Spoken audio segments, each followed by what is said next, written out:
दुनिया वालों का है साइंस का घमंड, हमारा है साइलेंस घमंड। साइलेंस घमंड जो इंग्लिश मुरली है उसमें उसका ट्रांसलेशन हुआ है प्योर प्राइड, है ना। शुद्ध अभिमान है हमें साइलेंस की शक्ति का। और जो साइंस का है वो एरोगेंस है, अशुद्ध अभिमान है। बाबा ने तो दोनों ही घमंड के रूप में लिखा है, लेकिन घमंड अर्थात जब साइंस की बात होती है तो उसको कहेंगे साइंस अभिमानी। लेकिन हम क्या हैं? साइलेंस के शुद्ध अभिमान में है। अब बाबा कहते हैं क्यों हमें साइलेंस का शुद्ध अभिमान है? क्योंकि हम साइलेंस के आधार से विश्व में एक धर्म एक राज्य की स्थापना करते हैं, है ना। ये बात समझ में किस किस को आती है? साइलेंस के आधार से हम विश्व में एक धर्म एक राज्य की स्थापना करते हैं, इसीलिए हमारा है साइलेंस घमंड, है ना। ठीक है, थोड़ा समझाएंगे जिनको समझ में आ रही है ना। हाँ, अर्पिता बहन समझाओ। कहाँ गई अर्पिता बहन? वेट, हाँ अनम्यूट करो और समझाओ। ओम शांति दीदी। ओम शांति। माना बाबा कहते हैं कि आत्मा का स्वधर्म ही है शांत। तो शांत रहकर उस स्वधर्म में उस स्वरूप में स्थित होकर हम खुद के रिलीजन में स्थित होंगे तो देश भी और संसार भी वैसे वैसे स्थित होता जाएगा। यही एक तरीका है, दूसरा कोई तरीका नहीं। बहुत अच्छा। ओम शांति। शांति। तो बाबा जब हमें कहते हैं कि तुम्हारा है साइलेंस घमंड तो कौन सा साइलेंस है ना। सबसे पहले बाबा ने हमें ओम शांति का मंत्र समझाया है। अभी 2 दिन पहले मम्मा ने समझाया ना कि ओम शांति माना मैं मुझ आत्मा का स्वरूप शांत है, मेरा घर शांति धाम है और मेरा पिता शांति का सागर है। तो ये जो शांति की शक्ति है, इस शांति की शक्ति का आधार क्या है? इस शांति की शक्ति का आधार है ओम शांति के मंत्र के अर्थ में स्थित होना,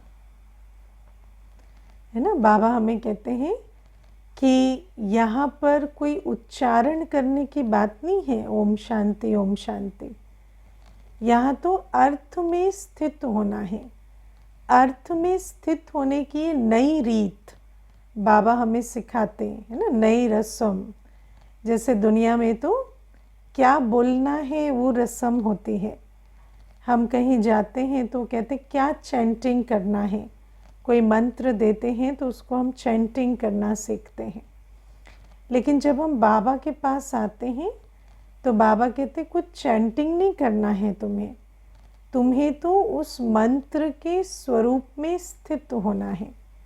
तो पहला मंत्र क्या है? मैं आत्मा हूँ, मैं शांत हूँ। तो अपने मन बुद्धि को सारी पुरानी दुनिया से निकाल अपने स्वरूप अपने स्वधर्म में स्थित करना है ना। बुद्धि क्या करती है? एकाग्र करती है और मन अनुभव करता है। तो बुद्धि को कहाँ ले आना है? सारी पुरानी दुनिया से निकाल भ्रिकुटी के मध्य जो आत्मा बैठी हो उस स्वरूप पर। और वो स्वरूप क्या है? शांत सितारे का स्वरूप। और स्वधर्म क्या है? बिल्कुल शांत मीठी शांति का स्वधर्म। उस स्वरूप में उस स्वधर्म के अनुभव में अपने को स्थित करना। दूसरा अर्थ कि मैं आत्मा शांति देश की निवासी हूँ, शांति धाम की निवासी हूँ। आज बाबा ने कितना सुंदर वर्णन किया है कि शांति धाम में शरीर भी नहीं है, संकल्प भी नहीं है, बस क्या है, आत्मा अपने बीज रूप में स्थित है, बिल्कुल शांत। मन भी, बुद्धि भी, संस्कार भी सब मर्ज है, बस आत्मा स्वधर्म में स्थित है, अशरीरी अवस्था में, कोई संकल्प भी नहीं, सिर्फ शांति।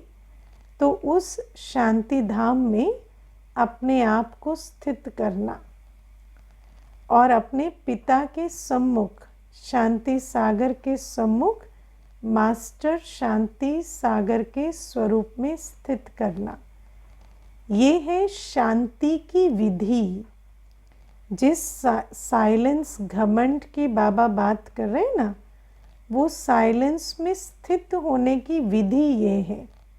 वो साइलेंस नहीं है कि चुप रह गए, बिस्तर का कोना पकड़ के बैठ गए, बोल नहीं रहे लेकिन खूब संकल्प चला रहे हैं, वो साइलेंस नहीं है ना।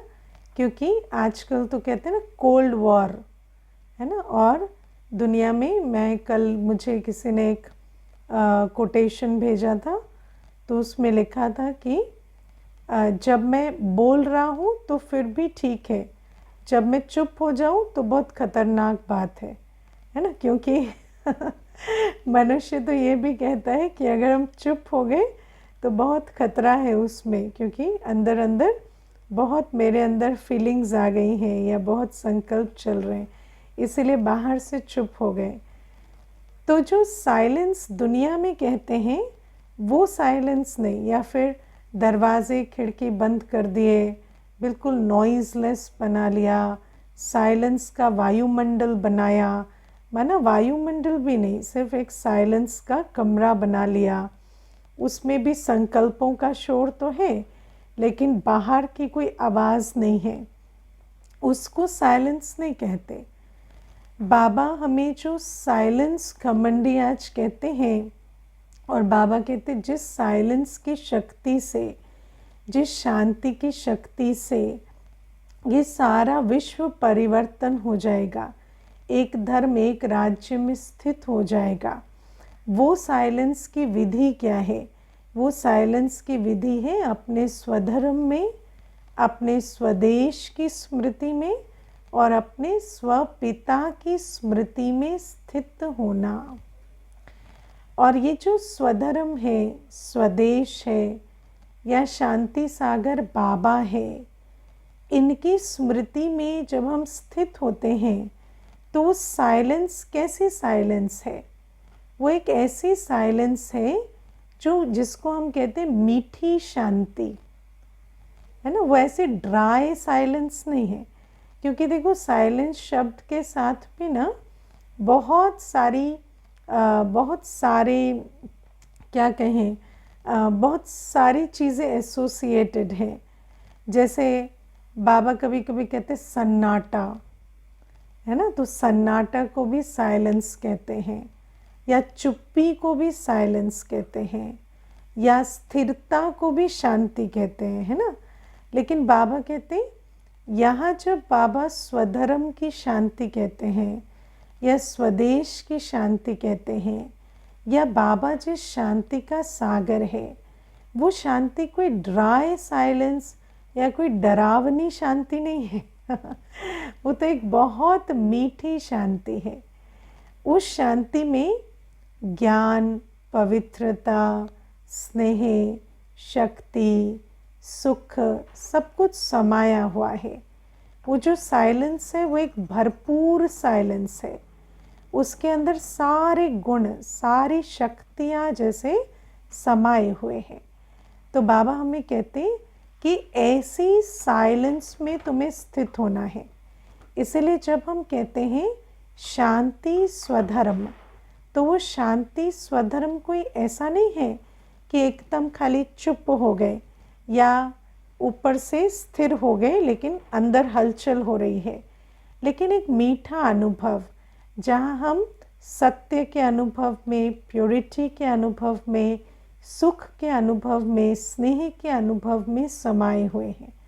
अब आप देखो, छोटी सी बात है कि जब हम साइलेंस में स्थित हैं तब क्या हमारे अंदर थॉट नहीं है, फीलिंग नहीं है, है ना। शांति स्वधर्म में भी हम स्वधर्म में स्थित होकर, क्योंकि जब हम परम धाम में शांति में होते हैं तो वहाँ तो मन बुद्धि मर्ज होते हैं, लेकिन जब हम इस साकार लोक में शांति स्वधर्म में स्थित हैं तो वहाँ पर तो हमारा मन बुद्धि काम करता है ना, तो वहाँ पर कोई हम थॉटलेस नहीं हो जाते। जैसे अभी आप 1 मिनट के लिए अपने स्वधर्म में स्थित हो गए तो कोई ऐसा थोड़ी है कि थॉट नहीं चलेंगे, लेकिन वो जो थॉट की क्वालिटी है, वो जो फीलिंग की क्वालिटी है, वो कैसी होगी? वो होगी बहुत मीठी भावनाएं, शुभ भावनाएं, बहुत स्नेह संपन्न भावनाएं, प्योर फीलिंग्स, प्योर थॉट्स। तो ये जो शांति की शक्ति है, इसमें पवित्रता समाई हुई है, स्नेह संपन्न संकल्प समाये हुए हैं, शुभ भावनाएं, शुभ कामनाएं समाई हुई है। तो जब हम अपने स्वधर्म में हैं तब भी हमारे संकल्प चलते हैं इस लोक में, है ना, या हम कर्म भी करते हैं। अब जैसे जानकी दादी जी को जब पूछते थे कि आप सारे दिन क्लास कराती हैं, सारे दिन सेवाओं में रहती हैं, तो आप टायर्ड नहीं होती, थक नहीं जाती? तो दादी क्या कहती थी, मैं तो स्वधर्म में स्थित होकर बाबा की याद में जब क्लास कराती हूँ तो शाम तक मेरी शांति की शक्ति और ही बढ़ जाती है ना। तो जब हम शांति में स्थित हैं, उस शांति में स्थित होकर हम संकल्प भी रच रहे हैं, भावनाएं भी क्रिएट कर रहे हैं, बोल भी बोल रहे हैं और कर्म भी कर रहे हैं। लेकिन वो सब कहाँ से आ रहे हैं? वो हमारे स्वधर्म से आ रहे हैं। तो स्वधर्म में स्थित होकर जब हम संकल्प रचते हैं, फीलिंग्स क्रिएट करते हैं, बोल बोलते हैं, कर्म करते हैं, तो उन कर्मों में, उन बोल में शांति की शक्ति समाई हुई है, जो कि दूसरे के हृदय को भी शांत करती है ना। बाबा कहते हैं, तुम जब शांति स्वधर्म में स्थित होकर, शांति जिसमें सारे गुण समाये हुए हैं, ऐसी शांति में स्थित होकर जब तुम संकल्प रचते हो तो उन संकल्पों से शांति की सृष्टि बनती है। जब तुम ऐसे बोल बोलते हो जो शांति की स्वधर्म से आ रहे हैं, तो उस स्वधर्म में स्थित होकर बोले गए बोल से दूसरे का भी हृदय शीतल होता है। जैसे बाबा कभी कभी कहते हैं कि क्रोध अग्नि है, तो अग्नि में तेल नहीं डालते, अग्नि में शांति के छींटे डालते हैं ना, शीतल जल के छींटे। तो शीतल जल के छींटे माना क्या? शांति के संकल्प, शांति के बोल। अगर कोई क्रोधी है, उसके साथ हम बोल बोल रहे हैं, लेकिन अंदर हमारे भी क्रोध है, भले ऊपर से भी शांत है लेकिन अंदर क्रोध है, तो फिर क्या होगा? वो आग में पेट्रोल का काम करेगा। लेकिन अगर कोई क्रोध में है और हमारे अंदर शांति है, हम देह और देह के संबंधों से न्यारे, अपने पवित्र शुद्ध हृदय से शांत स्वरूप में स्थित होकर बोल बोल रहे हैं, तो उसका भी जो क्रोध है वो शांत हो जाएगा, उसके अंदर की भी जो बाकी भावनाएं हैं वो मर्ज हो जाएगी। तो बाबा कहते हैं कि जब हम बच्चे अपनी शांति की अवस्था में स्थित होकर, ऐसी अवस्था जो स्वधर्म से आती है, स्वपिता की याद से आती है, स्वदेश की याद में स्थित होकर आती है, ऐसी शांति की अवस्था में जिसमें सुख समाया हुआ है, शुभ भावनाएं समाई हुई हैं, प्योरिटी स्नेह समाया हुआ है, ऐसी अवस्था से जब हम संकल्प रचते हैं, भावनाएं क्रिएट करते हैं, बोल बोलते हैं, कर्म करते हैं, तो क्या हो जाता है? आसपास आत्माओं को और प्रकृति को क्या मिलती है? शांति की ऊर्जा मिलती है, आराम मिलता है, शीतलता मिलती है, और फिर वो आत्माएं और वो प्रकृति भी क्या बन जाती है? हमारे राजधानी का हिस्सा है ना। तो हम एक राज्य की स्थापना कर रहे हैं। राज्य कैसे स्थापन करते हैं? राज्य स्थापन करते दिल पर राज करके, है ना। तो अशांत के दिल पर राज कौन करता है? जो शांत है। क्योंकि जब शांति की वाइब्रेशन मिलती है तो जैसे उनके दिल में आता है कि हाँ, इनसे मुझे कोई प्राप्ति हुई, तो इससे राज्य की स्थापना होती है। क्योंकि हम उनको वो सुख दे रहे हैं, वो आराम दे रहे हैं जो उनको जिसके लिए वो दर दर भटक रहे थे। और बाबा कहते एक धर्म की स्थापना, क्योंकि दुनिया में तो कितनी सारी भावनाएं हैं, हिंसा है, क्रोध है, ये वो, लेकिन बाबा जो हमें आत्मिक स्वधर्म में स्थित करना चाहते हैं, उसमें स्थित होकर हर कर्म करने से हम अपने आप को भी, प्रकृति को भी, आत्माओं को भी उस एक धर्म की दुनिया के लिए प्रिपेयर कर रहे हैं। तो बाबा हमें कहते हैं कि तुम शांति की शक्ति से नई दुनिया बना रहे हो। लेकिन शांति की शक्ति सिर्फ मुख बंद कर नहीं, मुख खोल कर भी, हाथ पैरों से काम करते हुए भी शांति की सृष्टि बनाना। क्योंकि हम स्वधर्म में और बाबा की याद में स्थित होकर बोल रहे हैं, कर्म कर रहे हैं, संकल्प रच रहे हैं। तो इस प्रकार से साइलेंस के बल से हम एक धर्म, एक राज्य की दुनिया की स्थापना करते हैं। समझ में आए? कर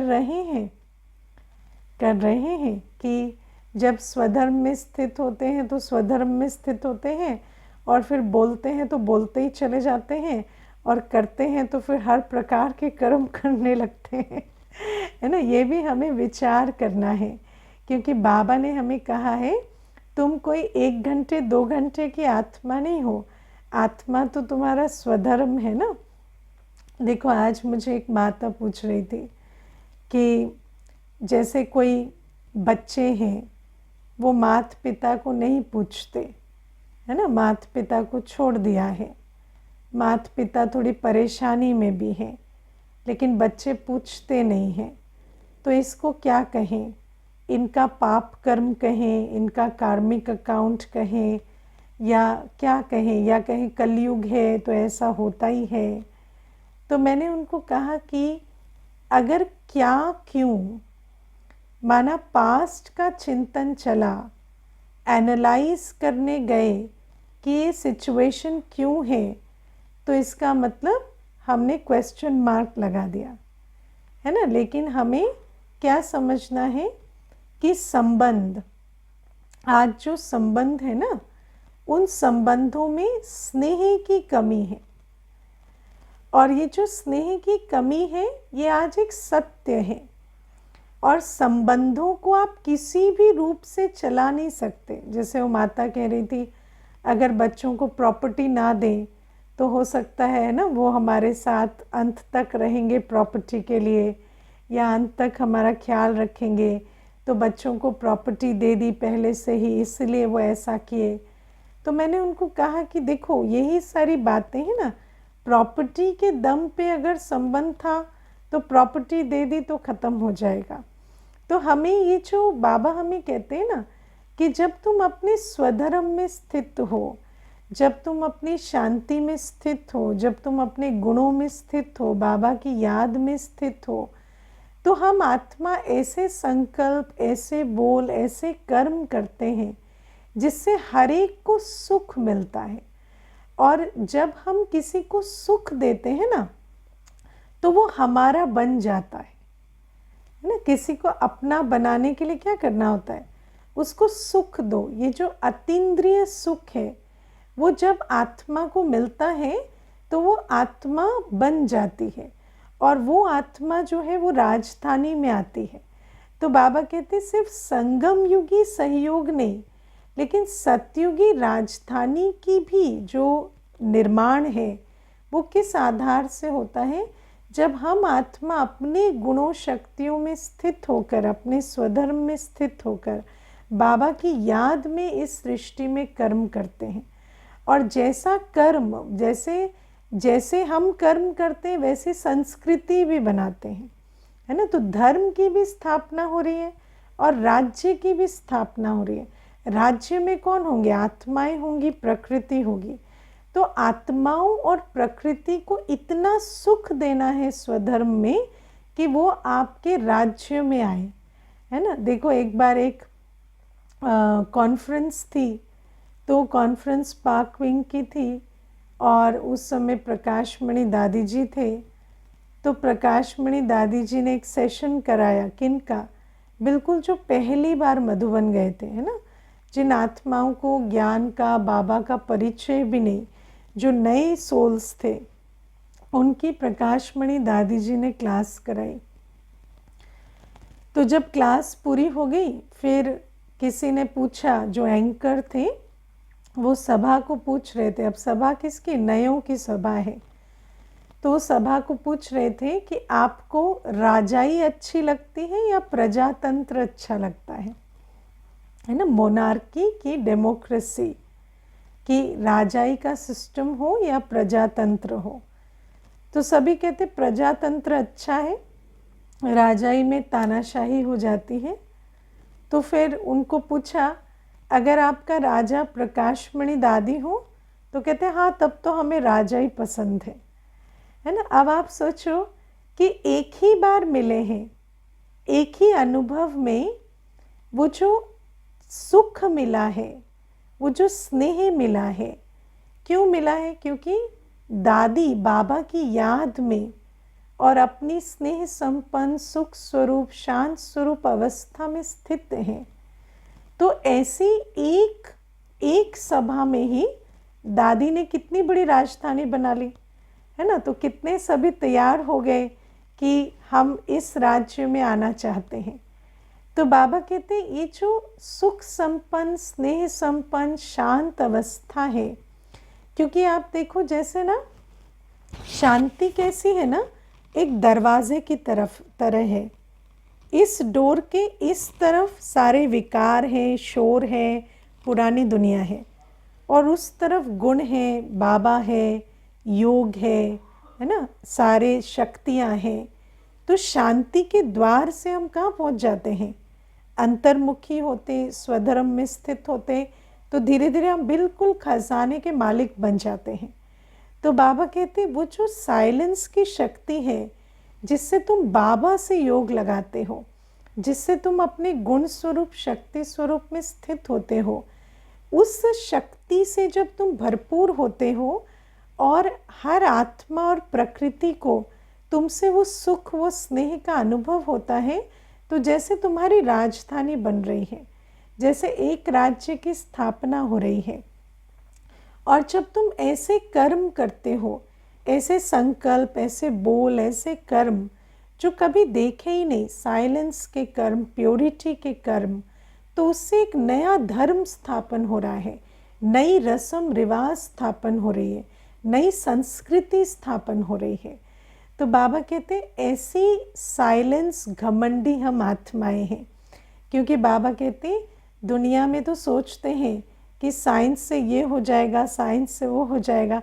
मुझे एक भाई है, वो ना एआई में काम करता है, आर्टिफिशियल इंटेलिजेंस में। उसके साथ जब भी बात करो ना, वो ऐसे बात करेगा जैसे बस और 2 वर्ष में दुनिया तो पता नहीं कहाँ से कहाँ चली जाएगी, हम उड़ने लगेंगे और पता नहीं एआई से ये भी हो जाएगा, वो भी हो जाएगा।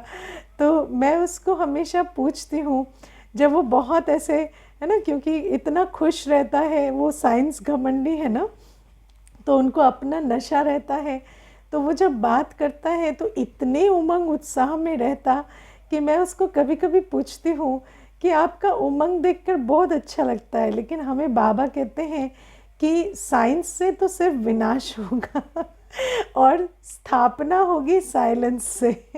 तो कहते हैं दीदी ठीक है, मतलब मैं समझ रहा हूँ आप क्या कह रही हैं, लेकिन मैंने तो 25 वर्ष इस फील्ड में दिए हैं, अभी मुझे तो ऐसा लगता है कि हम साइंस से ही कुछ बनाएं। तो मैं उसको कहती हूँ हाँ अच्छी बात है, आप बहुत अच्छा साइंस और टेक्नोलॉजी का काम करें, लेकिन साथ में साइलेंस की शक्ति को भी डेवलप करें, क्योंकि जब आप इस साइंस का प्रयोग सत्युगी दुनिया में करेंगे तो शायद बहुत अच्छी अच्छी क्रिएशन करेंगे, है ना।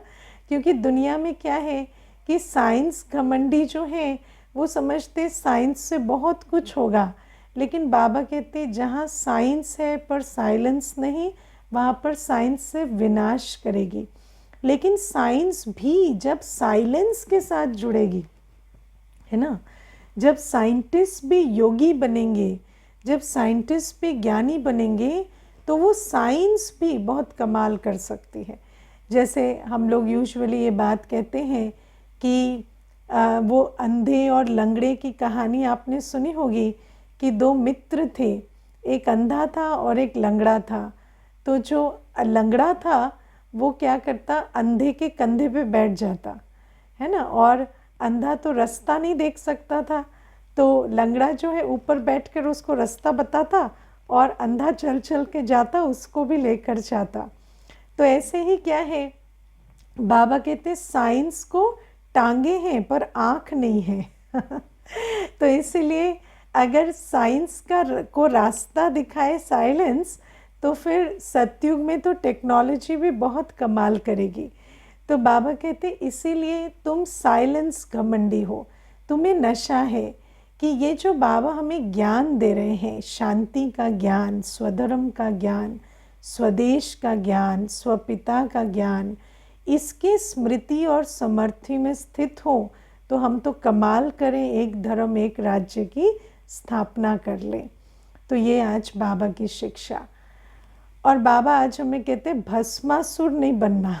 बाबा कहते दुनिया में तो जो बच्चे हैं जो बाबा को नहीं जानते, वो तो सर्वव्यापी कहकर अपना सर्वनाश कर ही लेते हैं, है ना, श्रापित कर लेते हैं स्वयं को। श्रापित कैसे होते हैं, दुनिया में कहते हैं ना इनको श्राप लगा है। तो श्राप माना जिस श्राप के कारण आप कितनी भी मेहनत करो लेकिन उसका फल नहीं निकलता, है ना, मेहनत सारी बेकार हो जाती।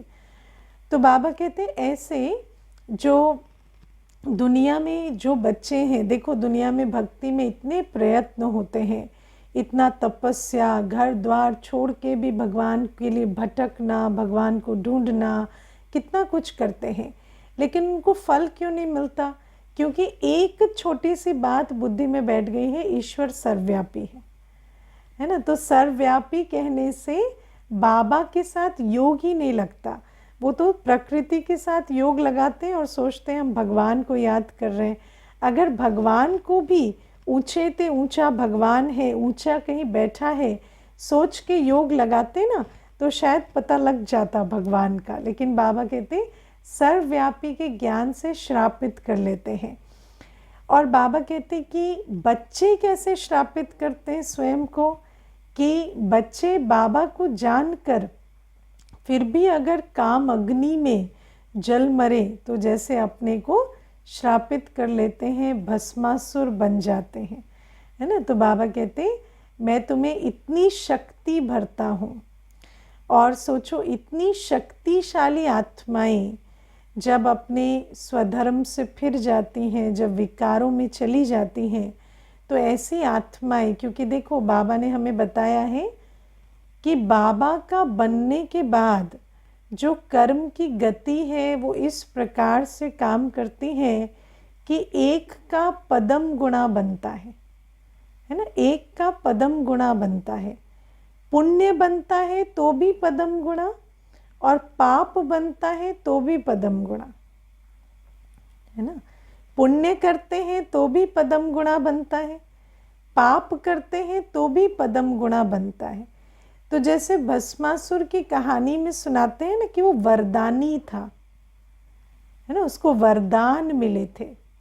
तो ऐसे ही हम आज कौन है, वरदानी आत्माएं हैं। हम कोई साधारण आत्माएं नहीं हैं, हम ईश्वरीय शक्ति से संपन्न आत्माएं हैं। हमारे हर कर्म में बहुत बल है, हमारे हर कर्म का बहुत बड़ा फल है ना। हमारा हर कर्म फल और बल वाला है। तो बाबा हमें कहते हैं तुम भी कौन हो, स्वयं शिव बाबा के द्वारा वरदान प्राप्त करने वाली वरदानी आत्माएं। और ये जो संगम युगी जीवन है, जब हम इसमें बाबा के बन जाते हैं तो हमारे ऊपर एक बहुत छोटा सा नियम लागू हो जाता है, एक का पदम गुणा, है ना, कुछ भी करते हैं एक का पदम गुणा। बाबा कहते हैं तुम भंडारी में बाबा की कुछ भी करते हो उसको मैं पदम गुणा मल्टीप्लाई करता हूँ। तुम तन का 1 घंटा भी स्वाहा करते हो तो भी उसका पदम गुणा तुम्हें निरोगी काया के रूप में मिलेगा। तुम मनसा सेवा करते हो 1 घंटा, उसका भी तुम्हें पदम गुणा मिलेगा। क्यों? क्योंकि तुम ईश्वर अर्थ करते हो, श्रीमत पर करते हो, तो उसका पदम गुणा मिलता है ना। जैसे आप देखो दुनिया में होते हैं ना, बड़े बड़े सेलिब्रिटीज़ होते हैं, उनके यहाँ कोई नौकर भी बनता है तो उसकी सैलरी कैसे होती है? 100 गुना ज़्यादा होती है दुनिया से, है ना। क्यों? क्योंकि किसके यहाँ काम कर रहे हैं, काम तो वही कर रहे हैं लेकिन किसके यहाँ कर रहे हैं उससे बहुत फर्क पड़ता है। तो बाबा कहते हैं यहाँ भी एक का पदम गुणा है। बाबा के अर्थ, बाबा की श्रीमत पर थोड़ा भी करते हैं तो उसका बहुत बल और फल मिलता है। लेकिन बाबा कहते हैं यहाँ जैसे पुण्य का पदम गुणा का खाता है, ऐसे ही पाप का भी पदम गुणा का खाता है। बाबा से इतने वरदान लेने के बाद, इतनी पालना लेने के बाद अगर बच्चा काम विकार में भस्म हो जाए तो बाबा कहते फिर उसकी तो एकदम दुर्गति हो जाती। इसीलिए बाबा ने संगम युग के लिए नियम बताया है, चढ़े तो चाखे बैकुंठ रस, गिरे तो चकनाचूर, है ना। इतना ये बहुत बड़ा फर्क है ना। चढ़ेंगे तो बिल्कुल बैकुंठ रस और गिरे तो एकदम हड़गुड़ टूट जाएंगे और चकनाचूर हो जाएंगे। ये संगम युग का सिद्धांत है। इसीलिए बाबा कहते बच्चों को ये समझना है कि पुण्य करना भी है और पाप नहीं भी करना, क्योंकि दोनों का हिसाब पदम गुणा का है। इसलिए बाबा कहते जब बच्चे बाबा को पहचान कर, बाबा के वरदानों में पल कर, बाबा के प्यार को अनुभव कर कर, बाबा की पालना को पाने के बाद जब बच्चे काम विकार जैसे विकार में फंसे तो क्या बन जाते? भस्मासुर बन जाते। क्योंकि वरदानी बनते हुए जब ऐसा काम करते, अब भस्मासुर ने भी क्या किया? बस अपने सिर पे हाथ रखा, कोई बड़ी बात की क्या? लेकिन जल मरा। क्यों? क्योंकि वरदानी था। ऐसे बाबा कहते एक छोटा सा कर्म भी हमारी दुर्गति कर देता है, क्योंकि हम वरदानी आत्माएं हैं। तो ऐसे भस्मासुर नहीं बनना, पाप पुण्य की गति को समझ कर चलना है। संगम युग में ना पुण्य छोटा है ना पाप छोटा है ना। बाबा देखो, साकार बाबा के समय पर कोई बच्चा 1 मुट्ठी चावल भी ले आता था ना, तो बाबा कहते तो तुम्हें इसके बदले महल मिलेंगे, है ना। तो सोचो कि भगवान के घर में एक एक कणे की कितनी वैल्यू है, एक एक तन की सेवा की कितनी वैल्यू है, एक एक संकल्प की कितनी वैल्यू है। और उसी भगवान के घर में पाप का खाता भी बहुत बड़ा है। इसीलिए बाबा हमें कहते भस्मासुर नहीं बनना, है ना। क्योंकि वरदानी आत्माएं जब छोटा सा भी पाप कर्म करती तो उस पाप का कई गुना का खाता बन जाता।